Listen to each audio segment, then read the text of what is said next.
বাংলাদেশের মুক্তিযুদ্ধ এবং স্বাধীনতাকে প্রশ্নবিদ্ধ করতে দেশি বিদেশি অপশক্তি এখনও সক্রিয় আছে বলে মন্তব্য করেছেন বিএনপির ভারপ্রাপ্ত চেয়ারম্যান তারেক রহমান। বিএনপির আয়োজিত বিজয় দিবসের আলোচনায় এই কথা বলেন তিনি। বলেন, নানান ষড়যন্ত্র অব্যাহত থাকলে নির্ধারিত সময়ে ভোট অনুষ্ঠিত হবে বলে জানান তারেক রহমান। কাউসার আহমেদ রিপোর্ট করেছেন।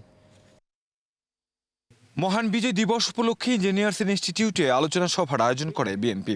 এতে ভার্চুয়ালি যুক্ত হয়ে বক্তব্য রাখেন দলের ভারপ্রাপ্ত চেয়ারম্যান তারেক রহমান।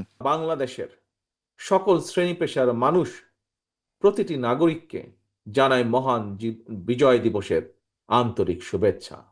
বক্তব্যে তারেক রহমান বলেন, স্বাধীনতা এবং মুক্তিযুদ্ধের ইতিহাসকে দলীয় ইতিহাসে পরিণত করার অপচেষ্টার কারণেই পরিস্থিতির সুযোগ নিয়ে এখন মুক্তিযুদ্ধের পরাজিত একটি চক্র বিজয়ের নতুন ইতিহাস রচনার অপচেষ্টা করছে। এই মুক্তিযুদ্ধ বা স্বাধীনতাকে প্রশ্নবিদ্ধ করার জন্য, প্রশ্নবিদ্ধ করতে দেশি বিদেশি অপশক্তি তখনও যেমন সক্রিয় ছিল, এখনো ঠিক একইভাবে তারা সক্রিয়। সময়ের সাথে সাথে হয়তো ষড়যন্ত্রকারীদের রূপ, রং, চেহারা হয়তো পাল্টেছে, কিন্তু চরিত্র ভিন্ন, একদমই পাল্টায়নি। তাদের চরিত্র বিন্দুমাত্র পাল্টায়নি।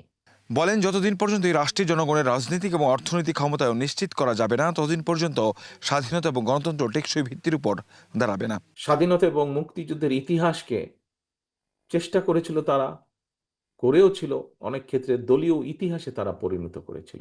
পরিস্থিতির সুযোগ নিয়ে এখন আবার মুক্তিযুদ্ধের পরাজিত একটি চক্র বিজয়ের নতুন ইতিহাস রচনার অপচেষ্টা তারা করছে। জনগণকে ক্ষমতাবান করার জন্য জনগণের অধিকার প্রতিষ্ঠা করতেই যে কোনো মূল্যে দেশে অবাধ, সুষ্ঠু এবং নিরপেক্ষ নির্বাচন অনুষ্ঠানের পক্ষে বিএনপি দৃঢ় অবস্থান নিয়েছে বলেও জানান তারেক রহমান। বিজয়ের সুফল প্রতিটি নাগরিকের ঘরে ঘরে পৌঁছে দিতে আসন্ন জাতীয় নির্বাচনে বাংলাদেশ জাতীয়তাবাদী দল বিএনপি বা ধানের শীষ আবারও জনগণের সহযোগিতা, সমর্থন এবং সুযোগ প্রত্যাশা করছে। কাউসার আহমেদ, এশিয়ান টেলিভিশন, ঢাকা।